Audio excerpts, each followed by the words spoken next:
I'm here to talk about kind of race, drug policy, and a little bit of social justice. And I think, and I'm not from Virginia, so I'm just going to go ahead and admit that I'm going to make some mistakes and just be gentle with me. And I also think I may critique Virginia a little bit because I don't live here, which I think it's nice, you know what I mean? It's, and so, you know, I think when we think about experts around the opioid epidemic, we think about this guy, right? The bespectacled white dude at the Capitol, laying the knowledge down. And I think that's the wrong perspective we have when it comes to substance use disorder. When we first started talking about warm handoffs in Pennsylvania, another kind of smart white guy was there in his suit. He was like, we are going to start a warm handoff program. And this is like 3 years ago. And he's like, we're going to have a peer recovery coach from a contracted RCO, and we're going to have them there every day from 9 to 5. And I was like, and he kind of looked at me like, did you just make that noise when I said that? He's like, is there an issue? And I was like, oh, I'm sorry. You must not have anybody on your team that has ever used drugs or talked to anybody who's using drugs currently, because when I shot dope from, I don't know, 3 till 1 o'clock in the morning. And then I tried to fall asleep. I said, most people aren't using drugs 9 to 5. He was like, well, we know what we're doing. And I was like, all right. And there was a city coalition meeting a year later. He had to report what he did with all the funds. And he was like, yeah, 80% of the overdoses came in when we hadn't even got staff, so we had to change it. And I just wanted to be like, yeah, I told you so. So I share that story with you to say that most people in charge of responding to the overdose epidemic have no idea what they're doing. They have no clue how to ground it in the people most affected. They just do what sounds good. Seems like a good idea, which is a really dangerous thing.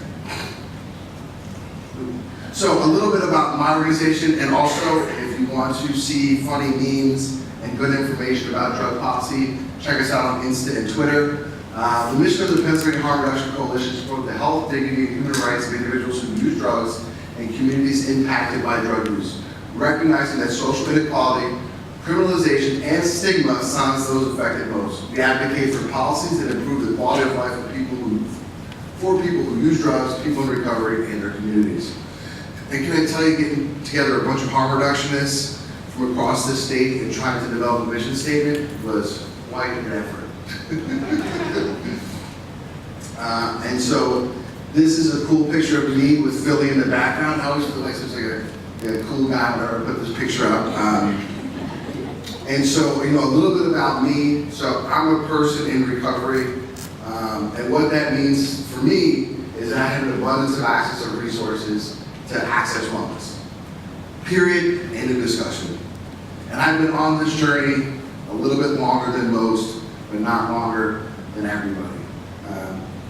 And for a long time, when we talk about, when we were taught to talk about our recovery, say, my name is Devin Reaves, I'm a person in long-term recovery, and for me, that means I haven't used any drugs or alcohol since August 21st, 2007. And I started thinking about that, and I said, well, you know, for everyone, a journey of wellness is not taking any drugs, right? For everyone, a journey of wellness doesn't mean that they stopped using drugs this day and then started again and stopped again. Some people, I hear they say, my journey of wellness started here, but my abstinence started over here. And I felt like, am I putting other people down by introducing myself that way? And these are the kind of things I'm thinking about nowadays as I do more public speaking, as I get out and do more work in the community, because there is no one way to recover. And if I don't integrate that into all of my work, even my introduction, I'm out of shot. Sound good? So here's a quick overview, the problem, a solution, and how, you know, kind of how did we get here? And then of course what you can do, right? There's going to be a call to action. Okay, so kind of the quick goals of this section are expanding beyond the opioid epidemic narrative. So opioid epidemic, it's like, I have a hard time not saying it, right? And it just comes out of my mouth. The truth is we do not have an opioid epidemic. That is not the problem we have. We have an overdose epidemic. You know, when I talk to law enforcement, they say that crystal meth is on the rise, right? We see that the cartels, and do not get it twisted, cartels are the ones who are selling drugs in our community.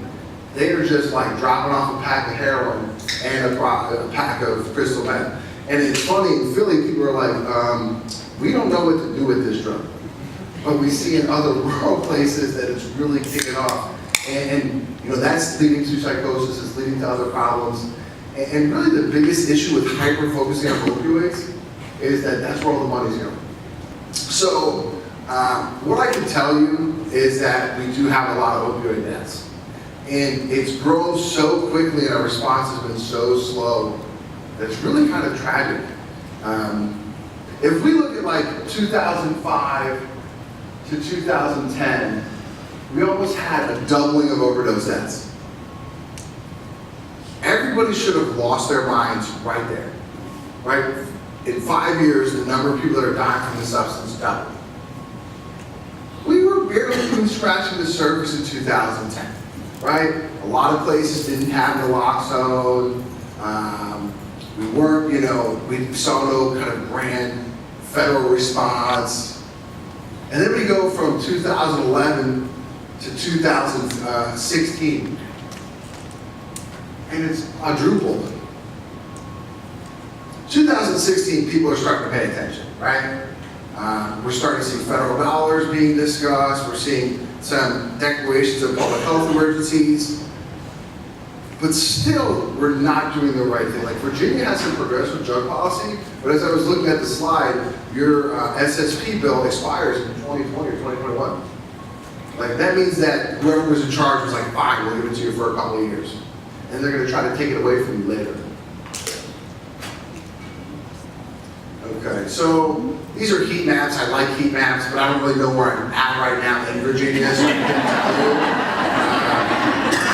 But in general, the darker it is, the worse it is. So opioids have been killing more people than anything else in Virginia since 2013. And I would not say that Virginia has one of the best responses in the nation. And to just belabor the point that it's not just opioids, synthetics are a really, really big problem, right? And we're seeing overdose spikes of this in really creepy ways. So this is in Connecticut, and you see how we respond. This guy is overdosing right now, and you've got this cop who's like bending over him, like you have to pick him up and drop him, like you all right, Finn? Or like get up. But you know what I'm saying? Like does that look like how we should respond to somebody or would respond to somebody who had a heart attack? Right? This is a person that's maybe experiencing homelessness. And it's not just Connecticut. Here we go in DC. 261 overdoses in 10 days. Most cities don't even have a plan in place to respond to something like this, and it's happening in all of our big cities in the East Coast. We had our first spike in Philly probably about 2.5 years ago in the summer, where we had like 60 overdoses in a day and a half. And just now, 2 years later, I'm doing trainings for volunteer, mind you, volunteer, not paid, volunteer recovery coaches to go out and respond to that, give out naloxone, and engage people. And we do not have a regional mechanism to say, hey, there's an overdose spike in Philly, suburban counties around Philly, beware. Right? It's just ridiculous. Like if you ever look at like how the CDC prepares for like an outbreak of it's like a bioterrorism weapon, there's like all these cops have trainings, they have money to respond to it. We don't have any of that. Right? We are just not a priority. And I don't think the whole thing will be depressing, because I think some people look sad when I talk about that. You know, another thing that we need to discuss that has somehow been taken out of the conversation is HIV, right? A lot of people feel like, especially the more rural you get, is like HIV is just something that gay people get. Or that, you know, we have a pill for that now, we fixed that. That's their problem, right? It's not my problem. And that's just not true. And you can see from this heat map that people are living with HIV in Virginia. As a matter of fact, there's like 20,000 of them. So there was a town in Indiana or a county in Indiana called Scott County, Indiana. And it was really an amazing mix of poor political management that caused the crisis in Indiana and a lack of listening to professionals. So they cut off all the funding to Planned Parenthood because they were going to save the babies. Very important. Keep the baby safe. But the Planned Parenthood in that community was the main tester of HIV, right? And so what happened is there was an outbreak amongst people who use drugs from sharing needles of HIV. And it cost their city and their state millions and millions of dollars. The CDC came in. They had to like sit Mike Pence down and explain to him what epidemiology is. And ultimately, what they had to do is declare a state of public emergency and start flooding those areas with syringe service programs and money and resources. And so the CDC was like, shit, like we weren't ready for that. We better get some smart people together and figure out what other places are at risk. And they came up with this map. So if you're in a green area, your whole state is kind of screwed. And let's see, Florida, Georgia, South Carolina, oh, Virginia, damn, you guys are green. That's not good. My state's also green. And let's see, if you're pink, you're the top 220 counties. And just to put that in perspective, there's like, how bad that is. It's like a 3-day-old McDonald's bad. Really, really bad. And you have several counties. Dixon County at 29th, that is not good. I don't know where Dixon County is, but they better get it together. And a lot of this data is old, and a lot of states don't have good surveillance data. Now, I'm not from here, but my guess is that your state is not tracking this as good as it needs to. And it should be a financial priority for your legislature. So, do we support the failed policies that got us into this mess, or the failed policies that haven't gotten us out? That's really the question when it comes to drug policy. Because, while overdose deaths may be plateauing this year, that is by no means a trend. And it seems that we are addicted to the policies that got us here. The truth is that most people don't understand drug use. I don't get it. Why don't they just stop? Why don't they just get their shit together? I don't get it. And the truth is that substance use disorder is complicated, and it's not. I mean, how many people had a cup of coffee this morning? All right. How many people get a headache when they don't have their cup of coffee? Coffee addicts? I mean, that's what it is, right? That's your body going through withdrawal from caffeine. And nobody hates you or thinks you're a bad person, but that's what we have with substance use disorder. There's a lot of myths and misinformation around substance use disorder, right? People who use drugs are bad people. It's not true. We are not bad people. Being on medicine equals still on drugs. I mean, some of you work at treatment centers that don't offer all 3 FDA-approved medications for opioid use disorder. What's up with that? You don't want your clients to get well? Do you want your clients to be more likely to die? No, the truth is that you got to put food on the table. You got graduate school debt from VCU or some other school. You got kids at home you got to feed. But still, you're complicit. And I know that's uncomfortable to hear. The one I like best is you have to hit rock bottom to get better. I still hear people say, Devin, they got to hit rock bottom. And I was like, who told you that? Where did you get that? I was just at a funeral for somebody who hit rock bottom. It's a wrap. That's the only rock bottom people who use drugs know. Because the bonus about drugs is they'll let you forget how bad your problem is and dive a little bit deeper. In the rooms, we'll say things like, I hit rock bottom and then my addiction handed me a shovel. So why do people use drugs? This is the interactive part. Why do people use drugs? To numb the pain, escape reality. Say again? It feels good. Family problems, dealing with mental health concerns, trauma. Those are all valid reasons, right? And I think the number one people use drugs is they do feel good, right? For effect. That's why I use drugs. You know what I'm saying? Like when I was in college, I said, we can get fucked up, right? It's Friday night. We're going to get it in. And you know, my personal philosophy of drug use was like, I want to use as many drugs together in combination at a time. And it turns out that's not really a safe way to use drugs. You know what I mean? As I had mentioned yesterday, I had a PhD as a street pharmacist, you know what I mean? So yeah, and so people can have dependency on all kinds of issues, right? Or all kinds of substances, caffeine, as I had mentioned, tobacco, sedatives, opioids, cannabis, inhalants. And just real quick, and I don't touch on this, so I'm just gonna give it to you real quick. As the nation and different states look at cannabis, decriminalization, a lot of people that tend to go into rooms like this, like, what about the children? And it's not the cannabis that I smoked. And really what you're doing is centering your narrative and the narrative of people who look like you. And I want you to think about people who look like me. Because people who look like me are more likely to go to jail for cannabis. We're more likely to have our whole life messed up over a joint. We're sitting in jail at freakishly high numbers over cannabis. So if you are going to dare say that we need to slow down the cannabis legalization or have a further discussion without skipping a beat, without taking a breath, you better start talking about people of color. Because if not, you are implicit. I feel like you all probably know this, American Society of Addiction Medicine. It's a brain disease, reward pathways. Just kind of skip right over this, right?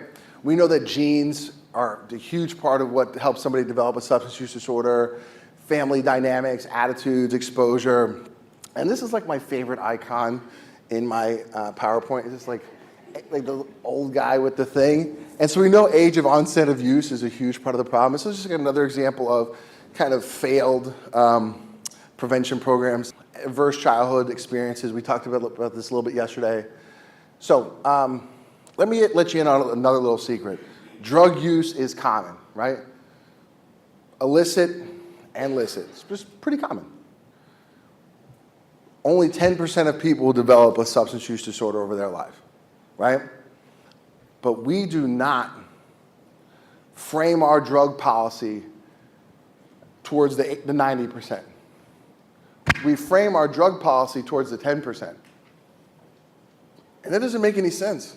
You know, there's a ton of people that smoke marijuana or cannabis recreationally, right? Like, let's just be honest. If I'm driving the streets and you're at your house smoking a cannabis cigarette and stay in your house and then like order some like cheesesteaks, that doesn't bother me. Doesn't bother anybody else. And it's actually less dangerous than alcohol. Because as why we're hyper-focusing on alcohol or opioids, the alcohol industry is in the background like, because alcohol use disorder kills more people than opioids every year. So don't be confused by what's happening. And we really got to debunk the binary, right? I'm either a person who uses drugs and is trash, or I'm a person in recovery who's amazing. And that's problematic for so many reasons. Let's talk about the first reason. The first reason is if a person in recovery is good and great, we tend to put all that goodness on them. We don't put that goodness on the system of resources that help them get better. If a person is using drugs or active in their drug use or a chaotic drug user, they're bad, and we never put the onus on the system that failed them. You know, we're spending tons of money as a nation on warm handoff. And I think warm handoff is good, but I also think it's really stupid. So here's what warm handoff is. Hey, hospital that's already publicly subsidized, can you do your job for people that have problems with drugs? We'll give you extra money, thanks. What? I mean, that's what it is. You know, for a long time, when I would go into ERs and talk to doctors, they would say, I don't want to talk about Gomers. Anybody know what Gomer is? What is it? Get out of my ER. Gomers. It's drug-seeking behavior. I'm sorry, I think you're confused. What it is that person is showing a symptom of their substance use disorder. You have many tools to treat that substance use disorder. Why don't you use them, Mr. I went to school for like 27 years to get this job? And the other thing I hate about warm handoff is that it's a crappy safety net. That is exactly what warm handoff is. It's a safety net. It's saying, well, they've overdosed, we better engage them. Do you know what's a better safety net? A syringe service program. I bet you they take all that warm handoff money and have a greater impact. The truth is everyone that shows, most people that show up for a warm handoff or have overdosed in the ER have been failed at least 10 times. They went to a treatment center that didn't say, hey, you were shooting a bundle of heroin before. When you get out of rehab, if you go back to shooting a bundle of heroin, you'll die. I mean, just basic healthcare information. When somebody has diabetes, they say, hey, Devin, I see you like to eat. They poke you in the belly, and I'm like, hee, I do like to eat. You need to avoid sugary foods. You need to test your blood. You need to take your insulin. You need to take this pill, right? Basic healthcare information around your disease.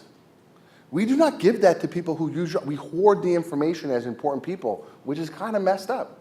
You know, we don't say that, here's a dose of naloxone. But you, by virtue of getting out of treatment, you're more likely to overdose. By virtue of getting out of jail, you're 40 times more likely to overdose than the general public. We don't give people access to MAT, which cuts down on the morbidity rates. We say that MAT is trash. That's good for those people over there. Bless you. And that's a problem. We're complicit. And we're comfortable in our complicity. And I'm here to shake that shit up. So obviously there's many pathways to recovery. No one is better than any other. Sometimes in combination they even work better than alone. Imagine that. I think one of the kind of coolest recovery clubs that I met recently, I was at the Allegheny County Jail in Pittsburgh. And they had this crew of Muslim dudes who like rolled together and helped each other stay in recovery. They prayed together, they hung out together, the warden was super supportive of that. But it was a very cool thing to me, how they support each other, because that's, I see these memes on the internet where it's like the opposite of addiction isn't sober, it's connection. And I think, why that's kind of like kitschy or whatever, I think there's a lot of truth to that, right? I got a chance to talk to these brothers and they were really connected, and I thought that was an awesome thing. So we know that medication-assisted recovery works, and we know it's highly underutilized. And I really like this definition. I stole it from SAMHSA, so I'm going to read it verbatim. Medication-assisted recovery is a practical, accurate, and non-stigmatizing way to describe a pathway to recovery made possible by physician-prescribed and monitored medications, along with other recovery supports, counseling, peer support, recovery housing. Although no medication can cure dependence on drugs or alcohol, some can play a significant and life-saving role in helping people begin and sustain recovery. Anybody think this sucks? Is anybody fighting like their life depended on it to make sure their clients have access to this? Listen, I get it. I'm not saying it ain't easy, right? I'm comfortable. I'm from Philly. I drive down here. Tom actually gave me a couple dollars to speak here. I go home. I'm here to make y'all uncomfortable. That's what I'm here to do. I'm here to fire up some people. Okay, access to naloxone. Do you know how much this dose of naloxone costs right here? How much? This dose right here. Oh, yeah, okay, right, yeah. But more like $1 or $2. Right. Anybody know how much those fancy spray ones cost? $36.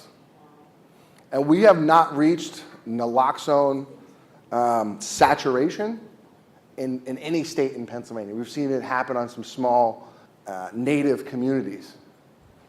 And this is another way that capitalism is screwing us. They say, people can't use this. It's a needle, it's scary. Let me tell you, most syringe service programs would be happy to take this. Because if you used to shoot dope regularly or shooting dope regularly now, you actually know how to use a syringe, right? Giving an intramuscular shot is not that hard. I got trained on this up in New England 7, 8 years ago. And I remember when I was doing interventions in Philly, a mom would call me up, help me get my kid into rehab. And I'd be like, sure, go down to the prevention point in Philly and get some Narcan until I can get there.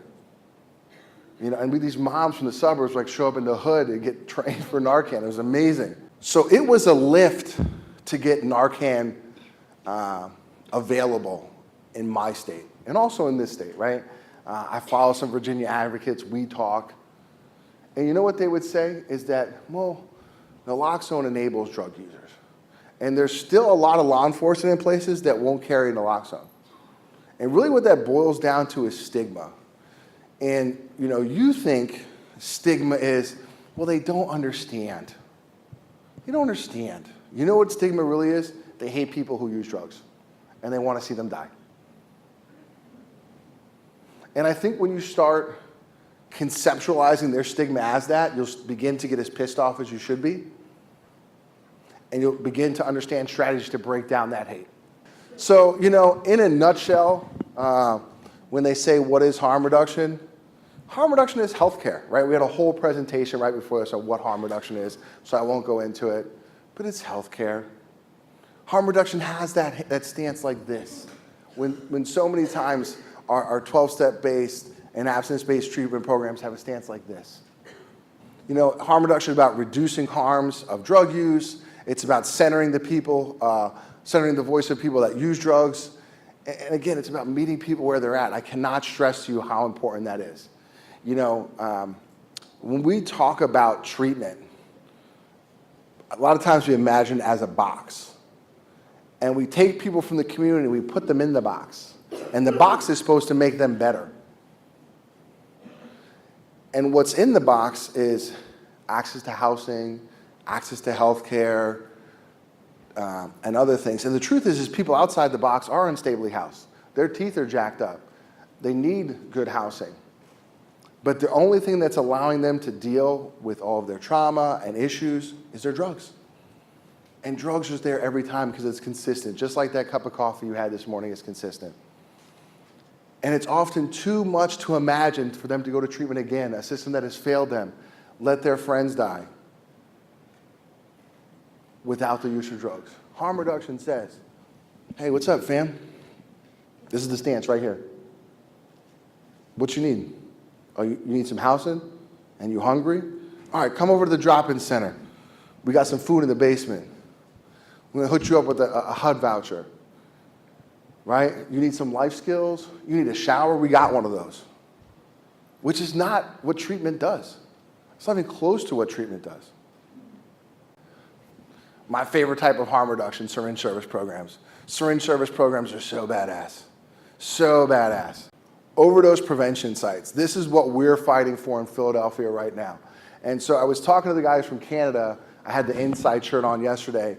And they were talking about how they opened up their syringe service program. And what they said to me is when we hit 250 deaths in our town, in our city, we started considering syringe supervised injection sites. Do you know how many deaths we had last year in Philadelphia? Like 1,500. And we've been 2 years working on opening a supervised injection site. Supervised injection site is where somebody can go, bring the drugs that they've purchased elsewhere, use them without fear of death. There are hundreds of these programs across the world, and there's tons of data, tons of data, and I encourage you to Google it. There's only one number that I want you to focus on, and that number is 0. 0 people have died at syringe service program, overdose prevention sites. 0. What? And we still can't open one in the US? Yeah, LEAD is good, you should learn about that. It's like cops doing harm reduction. We suck internationally by the harm reduction people that rank international drug policy. Next slide. We need all of these things. How did we get here? So this is an opium den. And so the very first drug policy in America was, I imagine the conversation went like this, like, man, there's a lot of Asian people, Asian Pacific Islanders, but that's probably not what they called them, right? They probably said something really nasty. And they said, they build our railroads, but now they're like stuck in San Francisco. How the hell do we get rid of them? And so what they did is they made opium dens legal, which is just like the same thing as a bar, right? Like, Irish people go to the bar, college kids go to the bar. That's what it was. And they made them illegal, right? Because we're controlling the bodies and the spaces that black and brown people can go to. Next slide. the Negro cocaine fiend, the new Southern menace, right? This is how the media and people in power make us afraid of people who use drugs, right? We demonize them, and then we make it illegal. Next slide. So redlining in Philadelphia. So no, we know that there is a correlation between access to resources and wellness in the community. So if you all are familiar with redlining is a practice of kind of categorically saying that this area is crappy and doesn't deserve resources. And this is a map of like the 1930s of Philadelphia. And so that red area right here, like up and to the right, is North Philadelphia. And so I zoom in a little bit here, and you see the red is the hazardous. And so what that means is, like, we're not going to put new power lines in here. We're not going to put in electric, so on and so forth. So that means that local contractors and construction companies also aren't going to invest in there because it's like the old wooden pipes or what have you. And so we overlay that same map of redlining with today's violent crimes, and it's almost identical. We cannot be surprised when we systematically withhold resources for community that community ends up messed up. And then here we overlay overdose deaths for that same period or that same region. I mean, it's literally the same thing. And Philadelphia is not special. Let's look at Chicago. Poverty, drug violations by ward. It's the same thing. The Reagan era. Now, just say no. That didn't work. We all kind of knew that. DARE. How many people went to DARE? How many people under 30 went to DARE? All of you were lied to. Like, we've known for 25 years that DARE didn't work, that it wasn't an evidence-based practice. We still give DARE millions of dollars of federal funds every year. The crack epidemic of the 1980s. So let's just be clear, the overdose epidemic or the opioid epidemic is not the first drug epidemic to hit. Now, this is before my time, and this is before a lot of people in this room's time. But the way we talked about drugs then is not how we talk about drugs now. This is the President of the United States, right? George Bush I. And he goes on national TV, makes an address to the nation from the Oval Office, and he says, people who sell drugs and people who use drugs are public enemy number one. And that's how most of America got introduced to this. People that use drugs, people that sell drugs are public enemy number one. They're the same person and they're both bad. 3 strikes law, not so good. And in his memoirs, he writes that one of his greatest regrets was upholding the federal ban on funding for syringe service programs. And so, George Bush, too, is actually a person that's in recovery. He's somebody that invested in treatment, invested in wellness. Man, Obama. Man, I miss this brother. So, he passed the 21st Century Cures Act. He passed the Comprehensive Addiction Recovery Act. He passed the Fair Sentencing Act. And he said things like the war on drugs is a failure. And while we call it the Fair Sentencing Act, it took the discrepancies between crack cocaine and powder cocaine from 100 to 1 to 18 to 1, which is still not really fair, right? About 14 million whites and 2.6 million African Americans report illicit drug use. 5 times many whites use drugs, 10 times more at the rate of white people. We had a great report on what we should do nationally for drug policy. The Surgeon General, actually Tom Hill, who's speaking at some point, helped write parts of this. And we didn't take that report and enact it in the next legislation. What you can do. So here's the wrap up. People feel more disillusioned than ever, right? The left is further from the right. Our friends are dying. We don't know what to do. Besides how messed up things are, your advocacy can make a difference, right? Everybody's pissed off that Amazon made billions of dollars and didn't pay any taxes. Am I right? Does that annoy anybody? Yep. Right? How does it make you feel when I tell you that you benefit off a broken system that keeps your clients trapped and you do nothing about it? And that reminds me a lot of Amazon. If you do not do any advocacy to help the broken system that keep your clients failing, you are the Amazon of therapists. You are the Amazon of administrators. So there's a lot of ways you can get engaged. The macro level. You could do policy work at the Capitol. The meso level, doing organizational change in your community. The micro level, right? Working individual with clients to help them become change agents, right? In Virginia, there's lots of ways to engage, right? Here are two organizations that I think are doing statewide advocacy, right? And I think the Health Brigade is awesome and they're doing stuff and you should be focused on them. But I'm kind of looking at the statewide stuff. And these are two organizations in Virginia that I know that do statewide kind of advocacy around harm reduction. You can volunteer, you can educate legislators, you can treat people who use drugs with love, and you can spread their message on social media. When we've got problems in our community and we just kind of let them happen, and we just say, yeah, but I only have so much time, nothing changes. If it's not you, it could be nobody. Thanks a lot for your time.